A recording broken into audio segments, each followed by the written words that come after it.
Arrancamos entonces. Bueno, Ok. buenos días a todos y a todas. Vamos a dar inicio a la segunda clase de la capacitación sobre acceso a la información pública en el marco de las nuevas funciones otorgadas a esta Fiscalía como órgano garante de este derecho por la Ley Provincial 3571. Este ciclo de capacitación se encuentra a cargo del doctor Marcelo Cricorián, a quien ya conocemos y agradecemos su generosa participación. En esta ocasión, la temática a abordar va a ser estándares y principios del acceso a la información pública. Las preguntas las vamos a formular por escrito al final de la clase. Bueno, Marcelo, tenés la palabra, toda tuya la clase. Muchas gracias, Gabriela, y reitero el saludo a todo el equipo profesional de la Fiscalía de Investigaciones Administrativas de la provincia de La Pampa. Un especial saludo también al fiscal general. Y efectivamente, hoy estamos en la segunda actividad, como bien lo decía la fiscal adjunta, eh, segunda de 3 actividades.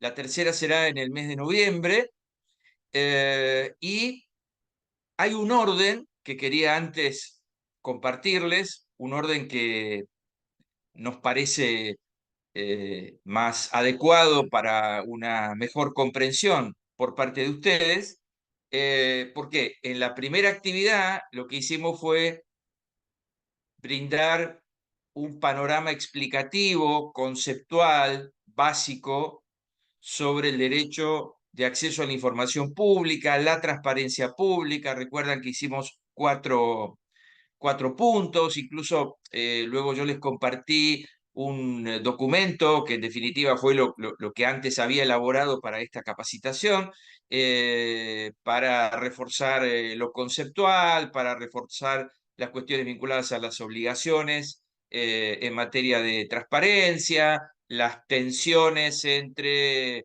interés público y expectativas de privacidad, entre otras cuestiones. La actividad de hoy, que va a versar sobre estándares y principios rectores sobre el acceso a la información pública. Y la tercera, les adelanto, que tiene que ver con la normativa, básicamente la normativa nacional y ya más específicamente la normativa de la provincia de La Pampa, la ley que les confiere a ustedes como organismo el rol ni más ni menos que de órgano garante. El orden tiene entonces un sentido, y es que para llegar al análisis de los artículos, cuando nos toque, primero ustedes habrán incorporado contenidos sobre lo que es, sobre el significado, sobre los alcances del derecho de acceso a la información pública. Luego habrán incorporado, esperemos que esto sea hoy, que lo logremos, estándares y principios rectores. Y luego ya vamos en la tercera actividad específicamente a analizar artículos de la ley y el contenido de la ley. Para la actividad de hoy, lo que pensé, que además hay una pequeña aclaración que corresponde hacer simplemente por el aprecio, la estima y el respeto que tengo hacia ustedes. Esta es una actividad que yo preparo especialmente para ustedes. Es decir, no es algo que yo acomodo o adecuo de otras charlas u otras conferencias, etcétera, sino que me enfoco pensando en lo que a ustedes les puede resultar de más utilidad. Y en ese marco elaboré, pensé que era lo mejor, un formato de preguntas y respuestas.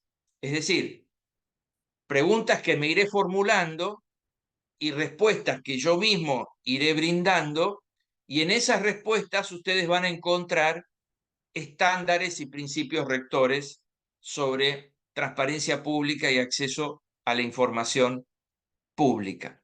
Son 7 preguntas las que me formulo y entonces vamos a comenzar.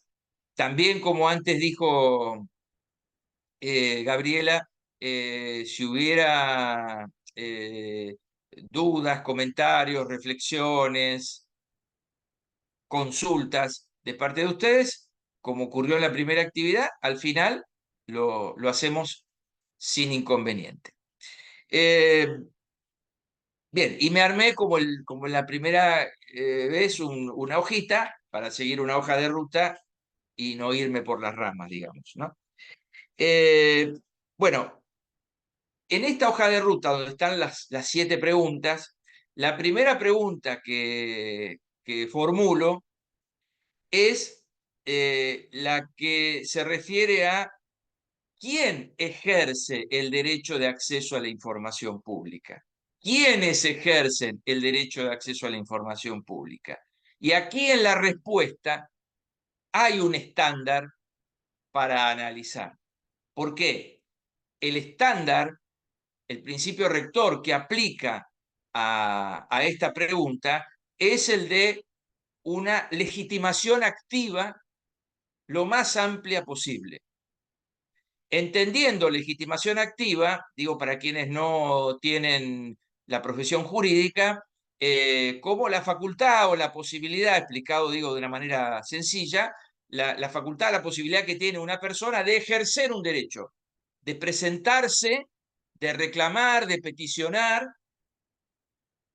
a eso se llama legitimación activa.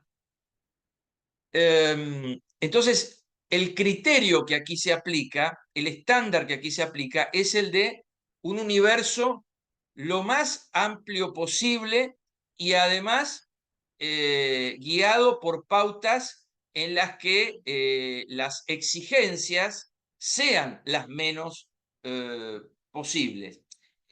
¿Esto qué significa? Luego lo iremos profundizando en otras preguntas también. Digamos, que la persona en carácter de ciudadana o ciudadano puede peticionar y basta con dar su nombre y su apellido, aportar su documento de identidad, que es un dato filiatorio básico, y es suficiente para ejercer la petición, para formular la petición, en este caso de acceso a la información pública.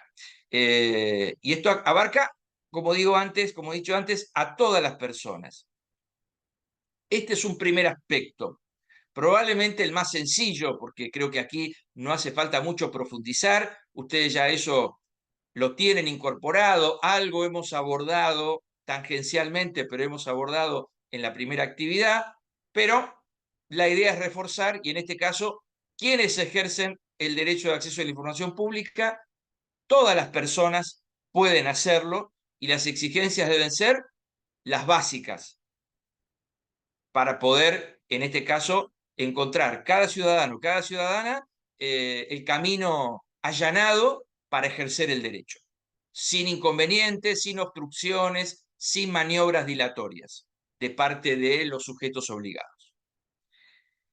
Hay una segunda pregunta que me formulo y es: ¿quiénes están obligados a brindar información pública? Y aquí también hay, podríamos llamar así, un estándar de amplitud. Es decir, el universo de sujetos obligados debe ser también aquí el más amplio posible. ¿Qué dicen los estándares internacionales? Sujetos obligados, los poderes públicos, todos. Ya un poco eso se desprende del fallo que vimos en la primera actividad sobre el caso Claude Reyes versus Chile. Todos los poderes públicos. Bueno, es algo razonable, entendible. Ahora, también hay sujetos obligados que no necesariamente son poderes públicos. Pueden ser empresas públicas, pueden ser organismos descentralizados que forman parte del Estado, pero que no son estrictamente poderes públicos. Pueden ser organismos no estatales, lo que se llama en el derecho argentino históricamente personas de derecho público no estatal. Es decir, órganos, organismos, instituciones que cumplen alguna función de interés público o bien que tienen financiamiento del sector público. Este aspecto es relevante, es determinante. ¿Por qué? Ahí podemos involucrar a instituciones como los partidos políticos, a instituciones como organizaciones de la sociedad civil, sindicatos, eventualmente, o gremios, en la medida que reciban, por ejemplo, financiamiento público. Y entonces, si hay un financiamiento público, si reciben aportes del Estado, monetarios, hay un deber de rendición de cuentas, hay un deber de transparencia, hay un deber de informar. El criterio, entonces, en materia de sujetos obligados es lo más amplio posible también. Aquí tenemos una segunda pregunta con su respuesta respectiva. Hay una tercera pregunta que esta mañana vamos a formular, que acá sí tiene un poquito más de, llamémosle, de complejidad su respuesta. No la pregunta porque es sencilla. Es más, la pregunta es bien cortita. ¿Cómo se ejerce el derecho de acceso a la información pública? Y aquí me parece que la manera más didáctica de entenderlo es dividir, aplicando conocimientos que ustedes ya incorporaron en la primera actividad, dividir la respuesta en transparencia reactiva y en transparencia activa. ¿Recuerdan ustedes que en el primer encuentro que tuvimos, la transparencia reactiva es, en este caso, la obligación de transparencia o de informar ante peticiones que recibe el sujeto obligado y en este caso tiene que entregar la información, los datos, lo que fuere que se le solicite. A eso se llama transparencia reactiva y la activa, que en realidad es la información que está disponible en el sitio web, en la plataforma, etcétera, sin que nadie necesite pedirla. Está ahí, está a disposición. Bien, sobre la transparencia reactiva hay una respuesta sobre cómo se ejerce el derecho de acceso a la información. Y esa respuesta está dada por algunas pautas que también son estándares internacionales a tener en cuenta. Uno es el informalismo. Informalismo. ¿Por qué? La petición que debe hacerse para obtener información de un sujeto obligado debe regirse, es recomendable que se rija, por el informalismo. Esto significa, y por supuesto esto lo comprenden bien, porque, digamos, son parte de un organismo público, en donde lo que prevalezca no debe ser el formalismo, sino un criterio flexible en donde simplemente la persona haga la petición.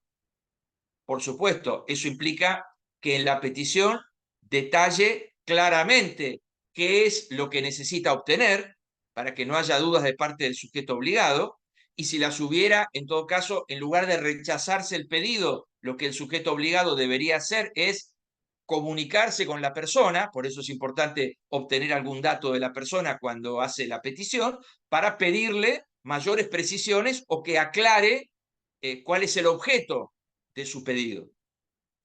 Pero siempre sobre la base de una actitud del sujeto obligado dispuesta a responder.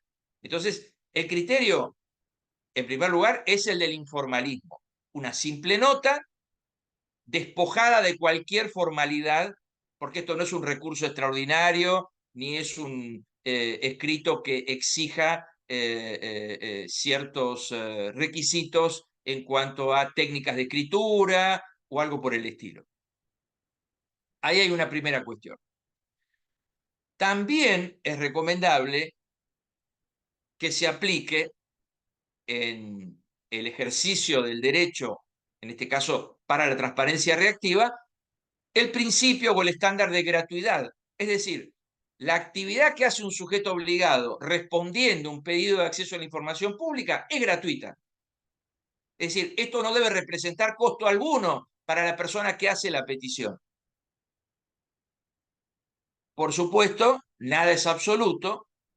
También los estándares contemplan, y veremos que la normativa también contempla en la tercera actividad que compartamos, la posibilidad de que si se trata de información que hay que entregar en soporte papel y esa información o esos datos son voluminosos, tienen muchas páginas, cientos de páginas, etcétera, etcétera, y eso puede representar un costo excesivo para el sujeto obligado, en esos casos puede caber la posibilidad de que el costo del fotocopiado, por ejemplo, esté a cargo de la persona que peticiona. Pero es más bien una vía excepcionalísima, mucho más porque saben ustedes, lo comprueban cotidianamente, que hoy la tramitación de todas las actuaciones vinculadas con lo que hace el Estado y la documentación que tiene el Estado, los informes que tiene el Estado, están prácticamente en su totalidad digitalizados, con lo cual no es necesario que nadie se acerque a entregar informes o datos en soporte papel.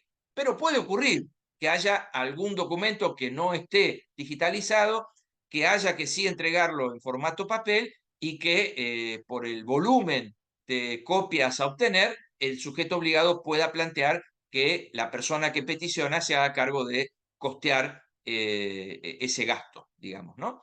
Entonces, la regla aquí es la gratuidad, también para la transparencia reactiva en materia de cómo ejercer este derecho. Hay otro principio de suma importancia, que es el principio o el estándar de no discriminación, que en realidad aplica a toda la actuación del Estado, no solamente en materia de acceso a la información pública. El Estado en su desempeño, no importa de qué órgano, de qué poder, de qué institución estemos hablando, debe actuar de manera que no existan tratos preferenciales, privilegiados, excluyentes, selectivos. Eso no cabe en el Estado. Y por supuesto, aplica a la temática que estamos abordando. Esto es, si hay una petición en materia de acceso a la información pública, el Estado debe tratar a todas las personas de manera igualitaria. No puede haber discriminación. Y la información debe entregarse. Si corresponde entregarse, debe ser entregada. Ahí tenemos otro estándar, otro principio. Y también hay otro estándar y principio, siempre cómo ejercer el acceso a la información pública en la transparencia reactiva, que es garantizarle a la persona que peticiona la posibilidad de recurrir o de apelar si la medida, si la respuesta, si la decisión del sujeto obligado no ha sido satisfactoria. Esto también es una regla que debe aplicarse, que las personas tengan asegurada la posibilidad de apelar. Lo veremos cuando se analice la normativa, pero este es un estándar internacional. Yo no puedo quedarme con lo que el sujeto obligado me dijo. No corresponde entregar la información. Bueno, y yo como ciudadano digo, caramba, la información me la debe entregar. ¿Y a quién acudo? Entonces tiene que haber una vía recursiva,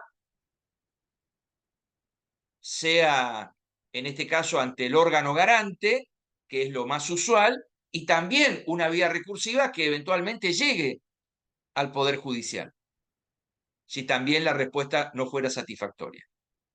Ahí tenemos entonces estándares o principios que pueden aplicar al acceso a la información pública vinculada con la transparencia reactiva, o sea, con el derecho que tiene la persona de pedir que me entreguen información. Ahora vamos al otro aspecto, que es cómo ejercer la información, el acceso a la información con la transparencia activa, que es, como dijimos, la información, los datos que están disponibles en la plataforma, en el sitio web, etcétera, etcétera. Y aquí también hay algunos estándares y algunos principios para tener en cuenta, para seguir. Por ejemplo, el formato de la información que esté publicada debe ser accesible. Esto significa que las personas puedan de manera fácil, ágil, poder descargar la información. Ustedes dirán, pero por supuesto, pero en realidad no siempre esto ocurre. Es decir, se puede acceder a la información, puede haber una solapita que indique en el sitio web que aquí está la información, pero luego eso remite a descargar el archivo y el archivo a su vez tener un formato que probablemente no todas las personas tengan acceso si no tienen el programa instalado, etcétera, etcétera. Entonces, la idea, lo que se procura, en la medida que sea posible, es que el formato en que se presente la información sea lo más accesible posible. Ahí tenemos una primera cuestión. Un segundo aspecto sobre cómo ejercer el derecho de acceso a la información pública con la transparencia activa es que la información, los datos que yo pueda obtener porque están alojados en esa plataforma, en ese sitio, que esa información, que esos datos puedan ser reutilizados.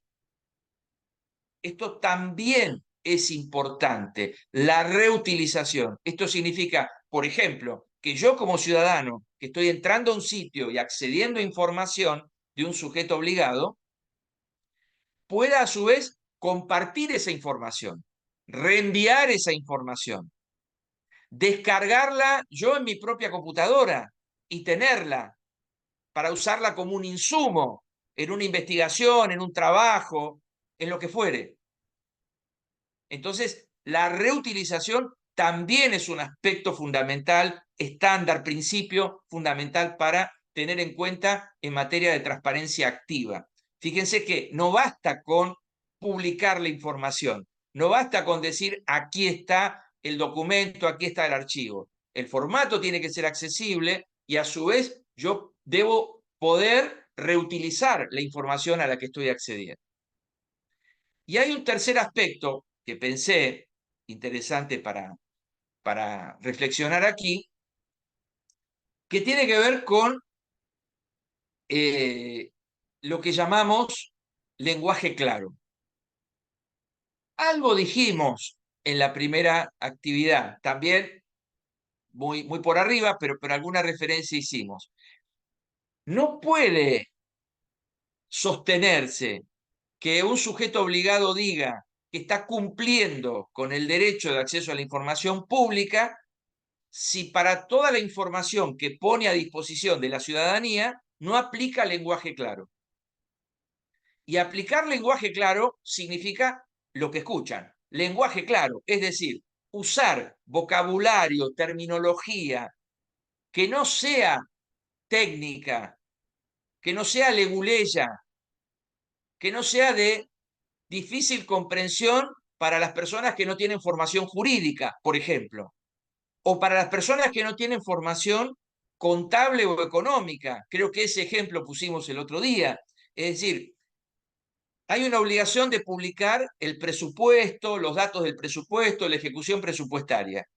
Yo como sujeto obligado cumplo simplemente poniendo a disposición una planilla con números. Bueno, las personas que no manejan habitualmente la terminología contable, contable, financiera, etcétera, etcétera, difícilmente comprendan qué está informando el sujeto obligado. Entonces tiene que haber una bajada explicativa con lenguaje claro. Esto significa sin usar vocabulario técnico para que la persona, cualquier persona, universitaria, no universitaria, etcétera, entienda de qué le están hablando. Entonces, un aspecto central para el acceso a la información pública y la transparencia activa es que todo lo que se informe, todo lo que se dé a conocer, todo lo que se divulgue, esté redactado en lenguaje claro, entendible y de sencilla comprensión. Ahí tenemos entonces la tercera pregunta respondida, que como les dije antes, de las que llevamos hasta ahora era hasta ahora la más compleja, digamos, en cuanto a extensión. Hay una cuarta pregunta que también es muy interesante para que ustedes comprendan un poco más profundamente toda esta temática con la que se van a encontrar cotidianamente. Y la pregunta es, ¿cómo interpretar las normas de acceso a la información pública? Y aquí la respuesta, que son algunas respuestas, se basan en, nuevamente, principios y estándares internacionales. Por ejemplo, yo no puedo dejar de interpretar las normas de acceso a la información pública como sujeto obligado, como órgano garante, etcétera, sin observar, sin respetar, sin considerar el principio de buena fe, que es universal como principio general, no solamente de acceso a la información pública. Y el principio de buena fe, traducido a algo entendible, eh, más allá de lo jurídico, implica que la persona que tiene que dar cumplimiento a la ley lo haga de manera cabal, sin maniobras dilatorias, sin buscar modos que de manera solapada o sutil impliquen esquivar el cumplimiento. Es decir, el principio de buena fe, en síntesis, es que el sujeto obligado se aboque de manera estricta sin apartarse de lo que es la finalidad de la ley. Es decir, el sujeto obligado debe cumplir la ley cabalmente. Ahí tenemos un primer aspecto sobre el principio de buena fe aplicado a cómo interpretar las normas. Pero también les menciono dos principios más. O sea, de todo trato de ser lo más sintético posible para que esto no se prolongue demasiado y que también si quieren hacer preguntas podamos hacerla. Y también recuerden que tenemos una tercera actividad donde podemos ir a casos más concretos, pero sobre la base del articulado de la ley. Esto es más general, digamos, ¿no? Hay otras pautas a seguir en materia de interpretación. Por ejemplo, un principio que se llama indubio pro petitor. Y aquí hago un paréntesis. ¿Por qué?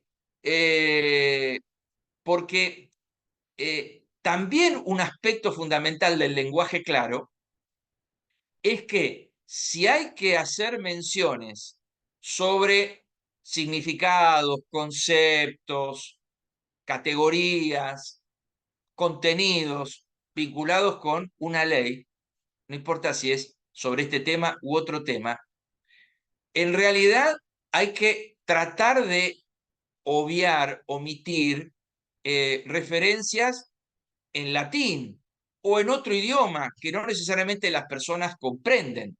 Y si no hay otra alternativa que mencionar la expresión, por ejemplo, en este caso en latín, que en una nota al pie, si fuera un texto escrito, se aclare qué significa en castellano.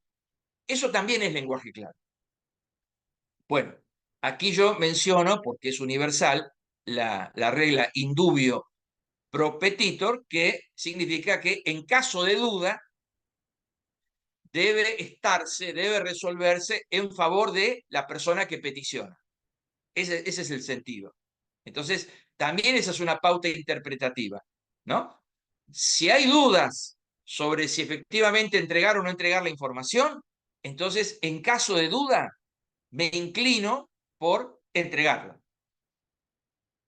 Indubio pro petito. Y hay una tercera que, por supuesto, conecta con las dos anteriores, pero no quiero dejar de mencionarla, que es, aquí nuevamente con alguna referencia a voces latinas, el principio pro homine, que en este caso eh, forma parte de un modo de interpretación en el ámbito de la ciencia jurídica de los derechos humanos que se denomina perspectiva pro persona, que en realidad debe aplicar a cualquier persona que tiene responsabilidades públicas y que debe tomar decisiones en materia pública, y la perspectiva pro persona, como método de interpretación, guía o debería guiar a quien toma las decisiones, de modo que lo que resuelva, lo que decide, la medida que adopte, sea siempre la más favorable a la persona y a sus derechos. Entonces, aquí también, por eso digo que conecta con indubio pro petitor y por supuesto también con el principio de buena fe, en el sentido de que siempre debe actuarse de modo de asegurar un cabal cumplimiento de la ley sin esquivar el cumplimiento, sin maniobras dilatorias, sin chicanas, etcétera. Bueno, también se refuerza esta idea con el principio pro homine y con la perspectiva pro persona, que es un método de interpretación del derecho de los derechos humanos, que por supuesto aplica al acceso a la información pública como derecho humano que es también. Entonces, aquí completamos la cuarta pregunta, digamos, y vamos a la quinta pregunta. La quinta pregunta, que creo que va a demandar también un poquito de tiempo y creo que va a ser interesante el abordaje, me parece.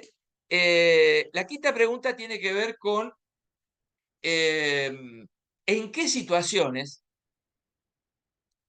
puede limitarse el acceso a la información pública.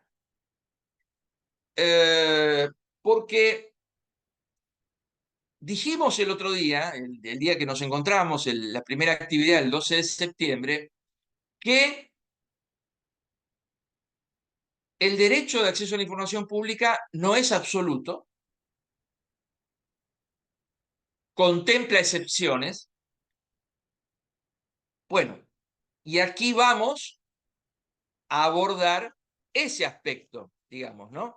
El de las excepciones, que por supuesto las hay.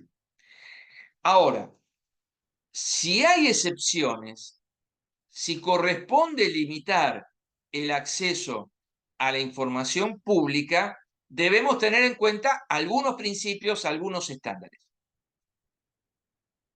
El primero es que las excepciones, todas, deben estar contempladas en la ley.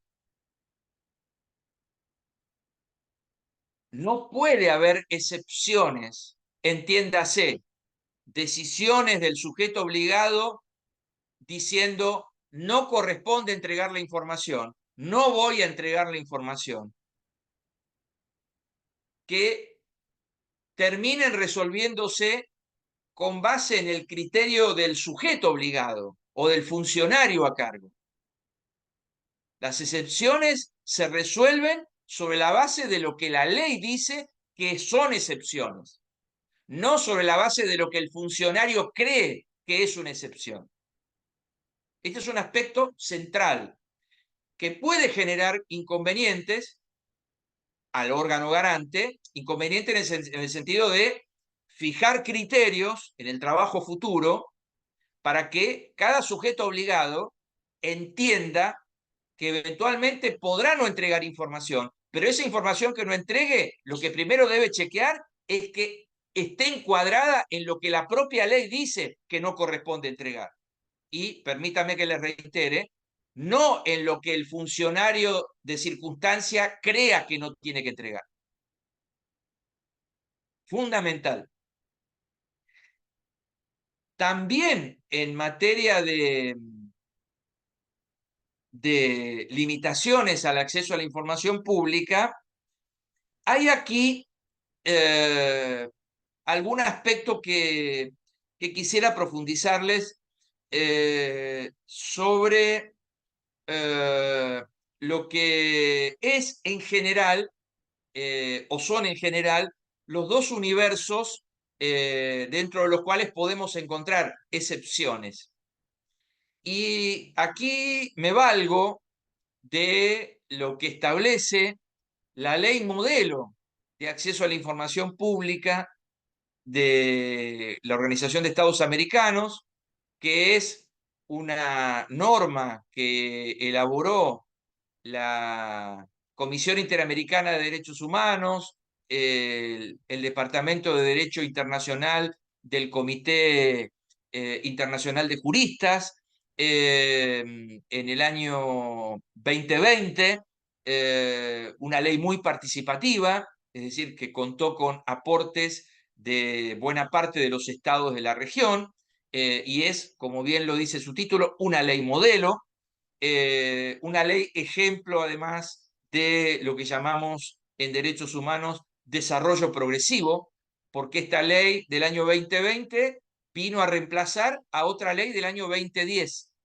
Y 10 años después, por eso digo desarrollo progresivo, en la nueva ley encontramos mayor reconocimiento, mayor protección, mayor tutela, desarrollo progresivo. Es decir, vamos hacia adelante, no retrocedemos. Bueno, la ley modelo 2.0 del año 2020, que es la última, eh, eh, divide, cuando se refiere al tema de las excepciones, en dos grandes grupos a la información que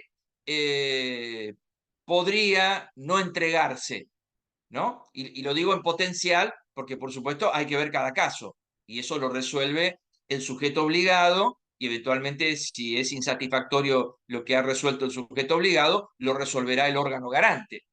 Y básicamente aquí hay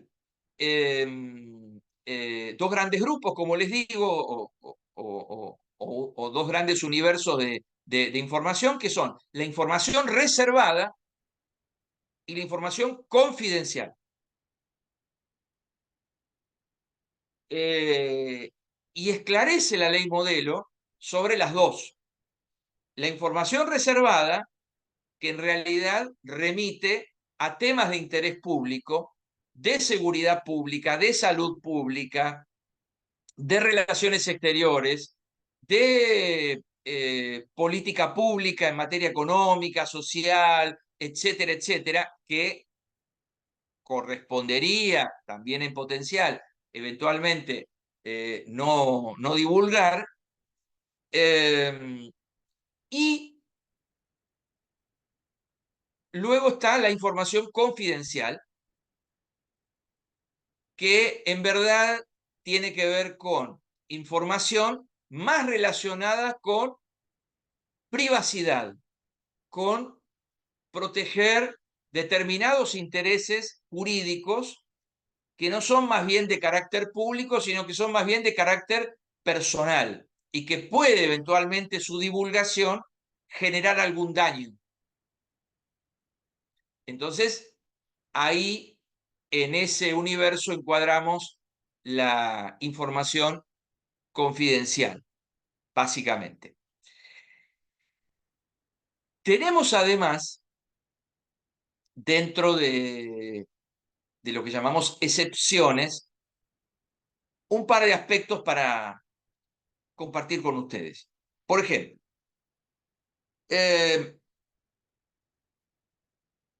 la regla, ustedes saben, que es la máxima publicidad, porque lo dijimos en la primera actividad que compartimos. Todo debe darse a conocer. La regla es información pública, transparencia activa. Ahora, también es cierto que puede haber información, por ejemplo, vinculada con lo que antes mencioné, información de carácter reservado o de carácter confidencial, que encuadre en la posibilidad de no divulgar. Pero como la regla es divulgar, como la regla es informar, existe la posibilidad de aplicar lo que se denominan tachas o técnicas de disociación. Esto significa que yo el documento por regla lo voy a entregar, la información por regla la voy a entregar, pero hay determinadas partes o determinados contenidos que voy a tachar. Algo dijimos en la primera actividad. Entonces, si hay un contenido o un artículo o una cláusula, si fuera un contrato, por ejemplo, que no resulta conveniente su divulgación, esa cláusula se tacha, pero el resto se entrega. Entonces, también tener en cuenta esta cuestión, porque va a formar parte de la gestión cotidiana de los pedidos de acceso a la información pública, por parte de los sujetos obligados y por el sujeto, por el órgano garante, perdón, si es que llega alguna apelación, digamos. Y otro aspecto para tener en cuenta, que es muy importante, que lo contempla la ley modelo 2.0. También hay alguna referencia en la ley pampeana, que veremos en la siguiente actividad. No tan completo como la ley modelo, pero alguna referencia hay. Y es que, aún en el universo de las excepciones, hay determinadas temáticas que jamás pueden encuadrar en excepciones.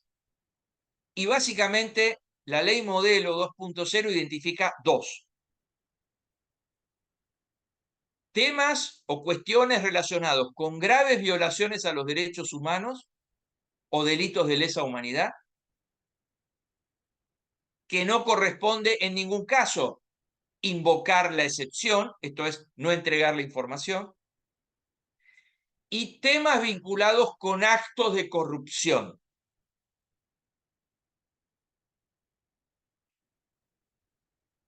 ¿Qué plantea la ley modelo 2.0?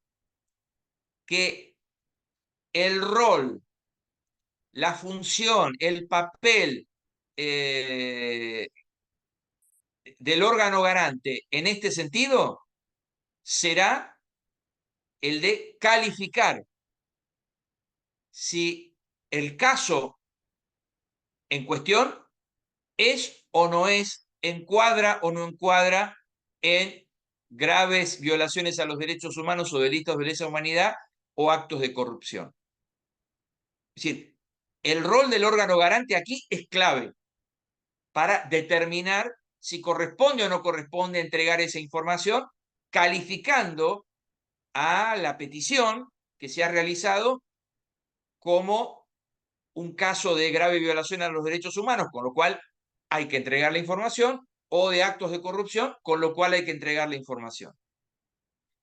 También es cierto, y corresponde que haga aquí una breve referencia, a que puede haber excepciones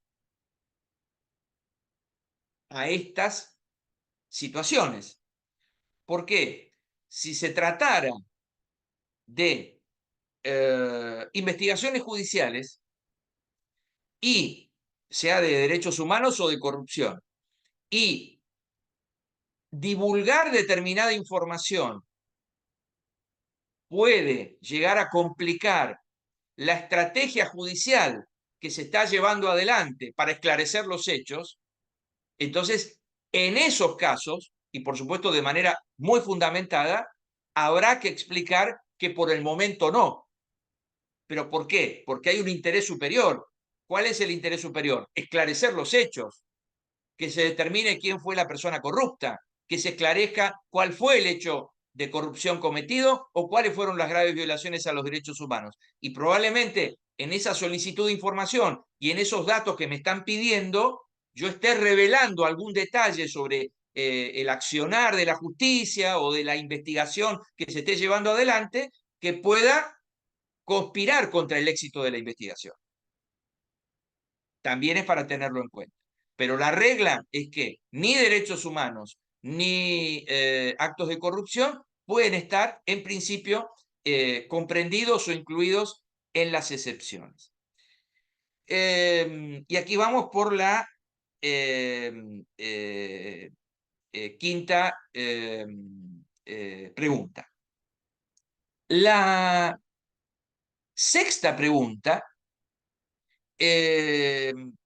es, y aquí en realidad la sexta pregunta tiene que ver ni más ni menos de manera muy directa que con ustedes. La sexta pregunta es, ¿cómo puede garantizarse el acceso a la información pública? Y aquí la respuesta está atravesada por los órganos garantes. Es decir, quien garantiza principalmente el acceso a la información pública es el órgano garante. Y ese órgano garante debe reunir, es aconsejable que reúna determinados requisitos. Por ejemplo, algunos muy por arriba los hemos mencionado en la primera actividad. Por ejemplo, que los órganos garantes sean especializados. Bueno, aquí ya lo he dicho también cuando tuve el honor de estar con ustedes en mayo en el foro de organismos anticorrupción. Lo decía, por supuesto, en general, pero hice una referencia al caso pampeano. Aquí veremos que el órgano garante no es especializado y no significa que ustedes no estén especializados, que quede claro, sino que el sentido de la palabra especialización significa que el órgano garante exista especialmente, expresamente, para ser autoridad de aplicación de acceso a la información pública. El modelo que se ha elegido para la provincia de La Pampa implica que un órgano, lo he dicho también el primer día, prestigioso, con trayectoria, con reconocimiento dentro del país, que yo personalmente lo he podido apreciar cuando viajé en mayo, y lo dije también el primer día y ahora lo ratifico, que este organismo ahora a 12 agregue otras funciones, como en este caso ser autoridad de aplicación de la Ley de Acceso a la Información Pública. Eso no implica que la tarea no se haga, pero implica un esfuerzo mayor, porque ya hay importantes tareas institucionales que el organismo realiza y ahora se le agrega otra, que tiene que ver con el acceso a la información. Por supuesto, también representa un desafío y, si me permiten una opinión, una manera de demostrar, estoy seguro que así será, por parte del organismo y de su prestigioso equipo profesional, que lo podrán hacer y que estarán a la altura de lo que exige la ley y los estándares en la materia. Ese es un requisito que menciono, pero uno de varios para los órganos garantes para asegurar el respeto y la garantía del derecho de acceso a la información pública. Pero hay otros que se requieren internacionalmente. Que los órganos cuenten con autonomía presupuestaria. Este aspecto también es vital, porque la temática del acceso a la información pública es complicada y es incómoda para el poder en general. Ya lo dije, creo que el primer día, ¿no es cierto? Y yo no estoy inventando nada, pero al poder en general, cuando digo el poder en general, digo, no importa de qué administración, de qué provincia, de qué nación, el poder en general tiende a no sentirse cómodo cuando se le pide información. Es históricamente así. Esto no significa que no cumplan, pero es incómodo. Entonces, la autonomía presupuestaria para el órgano garante es fundamental. ¿Por qué? Porque en realidad, si el órgano garante no cuenta con autonomía presupuestaria, entiéndase como la posibilidad de diseñar su propio presupuesto, que por supuesto tendrá que aprobar la legislatura, pero en donde no existan instancias en las que el órgano deba estar solicitando, pidiendo, casi suplicando partidas presupuestarias. Lo digo en general, porque históricamente ha sido así. Entonces, es clave, reitero, la autonomía presupuestaria para que no nos encontremos con situaciones en las que el órgano garante, que el mes pasado le dijo a un sujeto obligado, supongamos el Ministerio de Economía, no importa de qué provincia, ni de qué nación, ni de qué tiempo, pero es el Ministerio de Economía, que usted debe entregar esta información que le han pedido, y al mes siguiente yo como órgano garante necesito prácticamente suplicar al Ministerio de Economía que me aumente la partida presupuestaria o que entienda que si yo estoy planteando para el año siguiente mayores recursos, porque necesito que la planta sea mayor o necesito contar con más equipamiento, etcétera, etcétera, el sujeto obligado recuerde que también el mes pasado ese mismo órgano me exigió entregar algo que a mí me resultaba incómodo y probablemente incurra en maniobras tendientes a no otorgar esa mayor partida presupuestaria. Por supuesto, es probable que lo haga de manera elegante, sin pelearse con nadie, pero el resultado es que el presupuesto no lo tengo o lo tengo de manera insuficiente. Entonces, la autonomía es clave porque eso a su vez conecta con la independencia del organismo. Es decir, que el organismo sienta que se mueve con independencia para poder ejercer el rol que la ley le asigna. No nos olvidemos nunca de esto. Ustedes van a desempeñar funciones asignadas por una ley votada por la legislatura, como ha ocurrido en todas las provincias que tienen ley y en la nación que tiene ley. No funciones que ustedes creen o entienden que deben cumplir. Y eso el sujeto obligado también lo debe entender. Y para cumplir esas funciones, como para todo en materia pública, se requiere presupuesto, fondos, financiamientos suficientes. No estamos hablando de nada exagerado, pero suficientes para poder funcionar de manera adecuada. Y un último aspecto sobre este punto 6, que también es importante abordar, y es que los órganos garantes estén dotados de capacidad sancionatoria. Esto también es muy importante. Es decir, no basta con que un reclamo llegue al órgano garante porque un sujeto obligado no cumplió y el órgano garante con buen criterio diga, no, usted tiene que entregar la información, corresponde que la entregue. Paso siguiente, el sujeto obligado no cumple, no cumple. Esto pasa, ¿eh? Y vuelvo a decir, es transversal, independientemente de qué tiempo estemos hablando, de qué gobierno, de qué administración. Es histórico. Por lo que antes decía que es incómodo, ¿no? Entonces, bueno, ¿me obligás? No cumplo. ¿De qué manera no cumple? Bueno, guardando silencio, etcétera. Lo que deberíamos entonces plantearnos es qué hace el órgano garante. Entonces, ahí es donde me permito reforzar la idea de que los órganos garantes deben estar dotados de capacidad sancionatoria.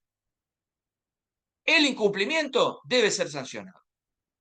El incumplimiento entraña una responsabilidad administrativa, civil, eventualmente penal, si hay un incumplimiento de los deberes de funcionario público.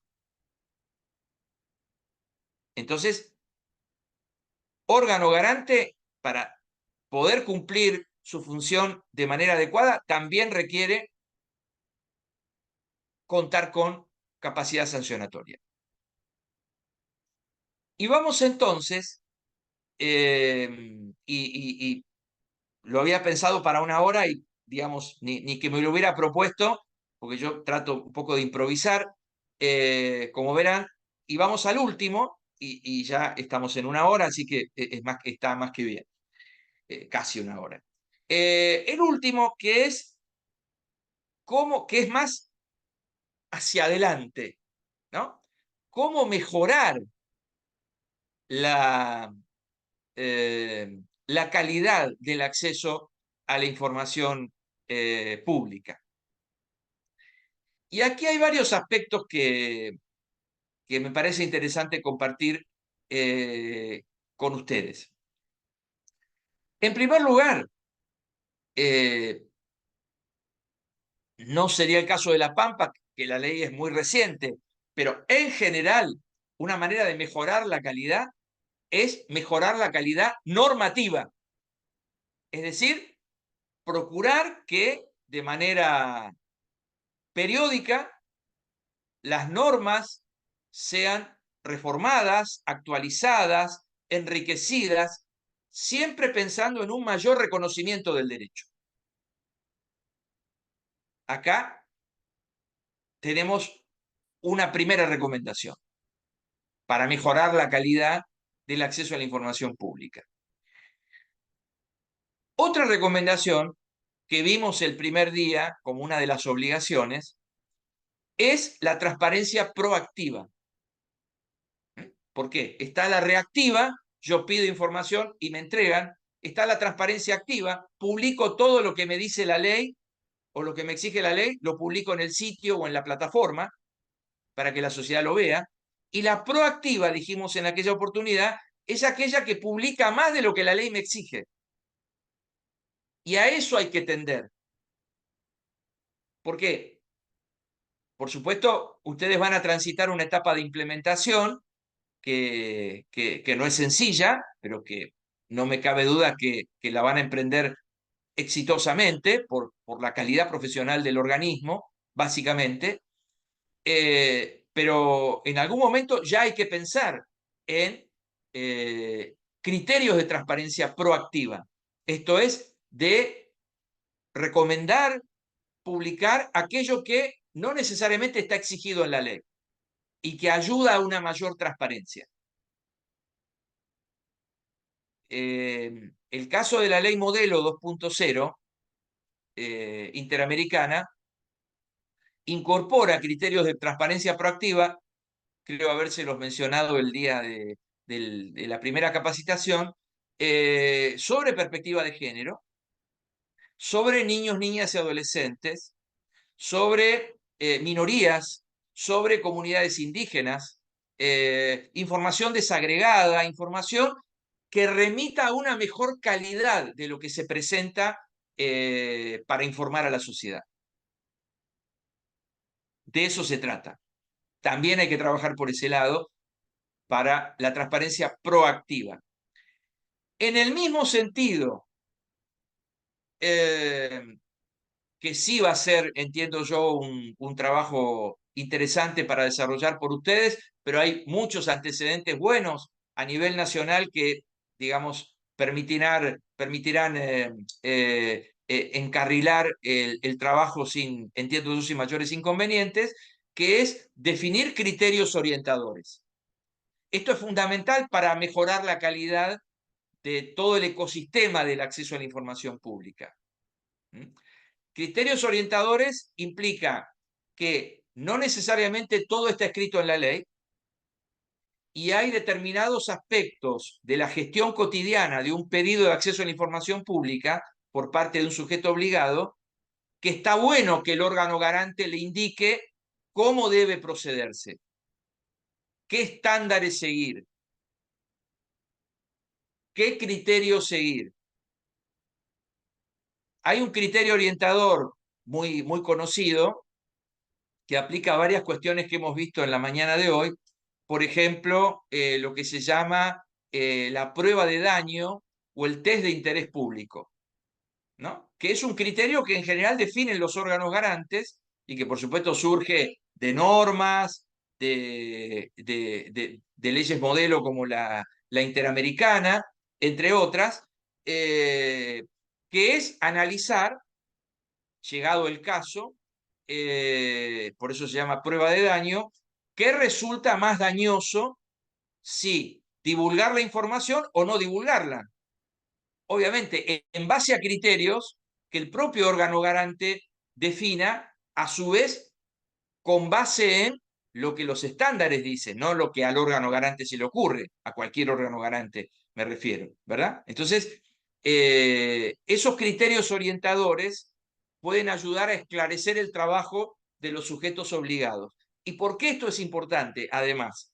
Porque para ustedes va a resultar importantísimo, fundamental, clave, que los sujetos obligados hagan un buen trabajo. Si no hacen un buen trabajo los sujetos obligados, esto impacta en el trabajo de ustedes, porque entonces se multiplicarán los reclamos, porque el sujeto obligado no entiende qué es lo que debe entregar. Por eso son importantes los criterios orientadores. Y también es importante, lo enlazo, este otro aspecto, que un poco es lo que estamos haciendo aquí, las capacitaciones. Porque esto que hoy compartimos, y que para mí es un verdadero honor y una satisfacción, debe permear desde ustedes, con el tiempo, hacia los sujetos obligados. La capacitación permanente es también vital para lograr un cabal cumplimiento de la ley de acceso a la información pública. Si esto se entiende, cada sujeto obligado cumplirá de manera correcta su deber y los reclamos serán muy pocos los que lleguen al órgano garante. Es decir, se trata de hacer un trabajo preventivo con capacitaciones, básicamente. Y otro aspecto interesante para mejorar la calidad, que es más de tipo institucional, que es el de la cooperación. La cooperación también resulta una valiosa herramienta. La cooperación puede dimensionarse en varios aspectos. La cooperación con el ámbito universitario, con la universidad, la cooperación con personas del ámbito académico, como puede ser mi caso, por esta actividad que estamos haciendo. En definitiva, ese es un ejemplo de cooperación por parte de la FIA. Y también la cooperación que existe y hay que aprovechar en la medida de las posibilidades en un espacio que la propia Ley Nacional de Acceso a la Información Pública contempla, que se llama Consejo Federal para la Transparencia. Porque ahí están reunidas las 24 jurisdicciones del país, 23 provincias más la ciudad de Buenos Aires, en lo que llamaríamos un ámbito interjurisdiccional para trabajar, definir pautas, potenciar recursos y lograr en definitiva que el acceso a la información pública sea progresivamente mejor cumplido en nuestro país. Ese ámbito, del que por supuesto no es ajeno a la provincia de La Pampa, debe ser utilizado, y yo diría bien utilizado, bien aprovechado, y agregaría un dato más. De ese ámbito no puede estar ausente el órgano garante. No puede solamente participar, lo digo con muchísimo respeto, el Poder Ejecutivo u otros poderes. Tiene que estar presente el órgano garante, como ocurre en otras provincias. Para cerrar, ya vimos las 7 preguntas, las 7 respuestas basadas en los estándares internacionales y principios rectores. Transversal a todo esto, y por eso lo dejo para el final, para enfatizarlo, para remarcarlo, para resaltarlo, transversal a todo esto, hay un estándar, hay un principio que nunca debemos olvidar. Los órganos garantes no deben olvidar y fundamentalmente los poderes públicos y las autoridades políticas no deben olvidar, que es el principio de no regresividad. En materia de acceso a la información pública no puede haber retrocesos, porque eso es retroceder en la calidad democrática del país. En materia de acceso a la información pública, como de los derechos en general, siempre la posición del poder público debe ser orientada hacia un mayor reconocimiento, hacia una mayor tutela, hacia una mayor protección. Nunca quitar, nunca retroceder, nunca incurrir en medidas regresivas. Muchas gracias. Muchas gracias, Marcelo. Excelente tu exposición. Tenemos algunas preguntas que las voy a ir leyendo. La primera, ¿Cómo bueno, no? yendo hacia atrás, sobre los sujetos obligados. Si las iglesias y los cultos registrados son también sujetos obligados. Qué buena pregunta. Bueno, en principio no. Digamos, aquí hay varias cuestiones para analizar, que incluso me comprometo a profundizar para la tercera capacitación, sin perjuicio de ahora dejarles una respuesta. Porque me parece súper interesante la pregunta y hasta yo diría inspiradora de un artículo para escribir, digamos, sobre la cuestión, sin exagerar. ¿Por qué? Si nos guiamos por la regla de, digamos, instituciones no estatales, pero que reciben aportes públicos, encuadra la situación que vos mencionás en la pregunta que han formulado, Gabriela.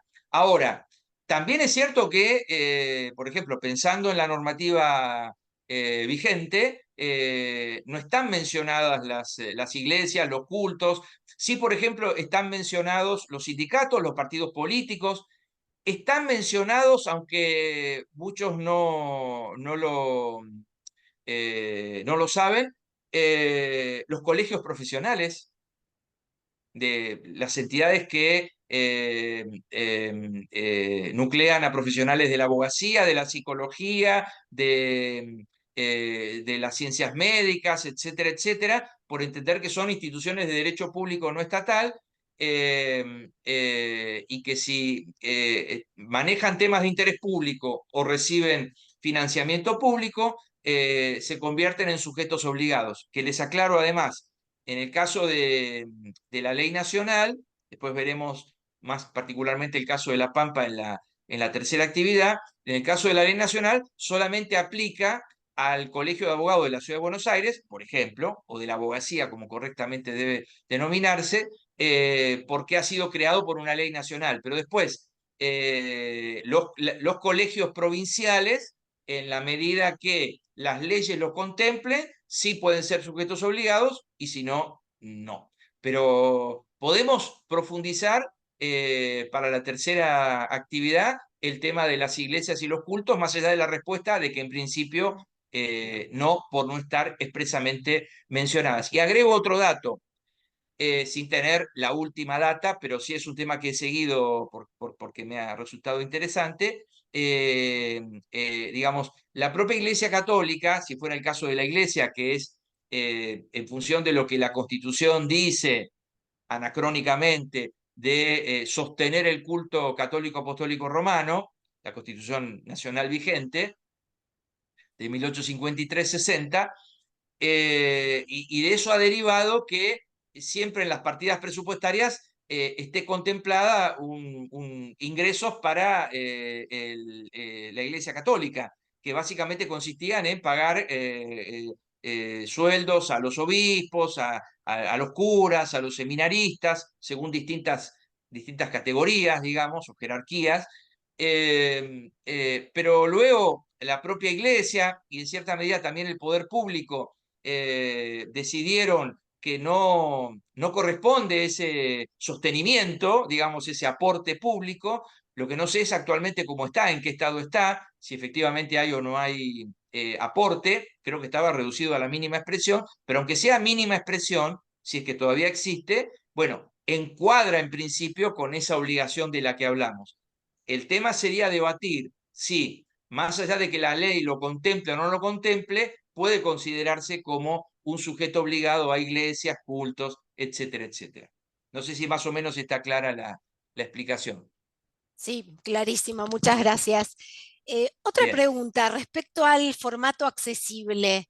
sí. ¿Opinás que tiene incidencia la utilización por parte de las administraciones públicas de software libre o de licencias respecto a este formato? Bien, bueno, ese tema también es un tema de compleja respuesta, porque hay opiniones divididas, básicamente por eso. Yo me inclino personalmente, porque el formato sea lo más accesible posible en términos de software libre, por supuesto con resguardo de la mayor seguridad por lo que puede significar, a eso también hay que prestar atención, posibles ataques cibernéticos hacia el sitio o hacia la plataforma, digamos, pero en la medida que estén garantizados determinados estándares de seguridad informática, el formato y el software o el programa que se utilice desde mi perspectiva, debe ser el más libre posible en términos de pensar en la persona que está queriendo acceder a la información. Porque puede ser que probablemente de todas las personas que estamos acá participando en la actividad de hoy, en nuestras propias notebooks o dispositivos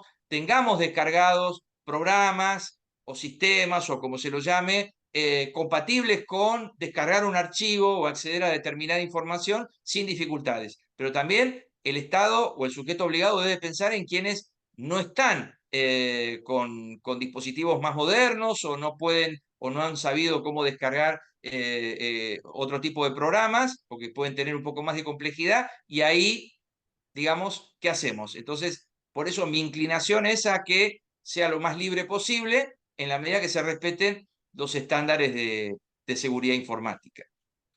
Perfecto, gracias. Y la última pregunta se vincula ante la ausencia de posibilidad de sancionar en el caso de los funcionarios. ¿Te parece que son efectivas las publicaciones de los listados de incumplidores? Es también una muy buena pregunta. Eh, eh, es algo que hace la Agencia de Acceso a la Información Pública. Yo personalmente lo consulto por curiosidad académica, pero la respuesta acá es indudable. ¿Es recomendable que se publique quiénes son incumplidores? Es recomendable. ¿Es efectivo que se publique? No, es inútil. No tiene ninguna utilidad.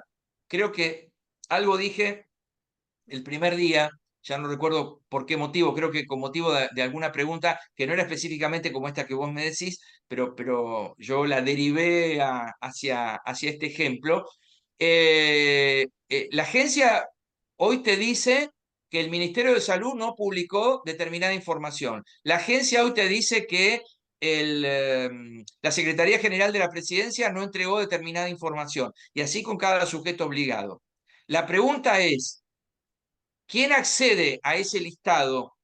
Y muy poca gente. Pero ¿cómo? ¿El sitio no es de acceso público? Por supuesto, el sitio de la agencia es público, cualquier persona puede entrar.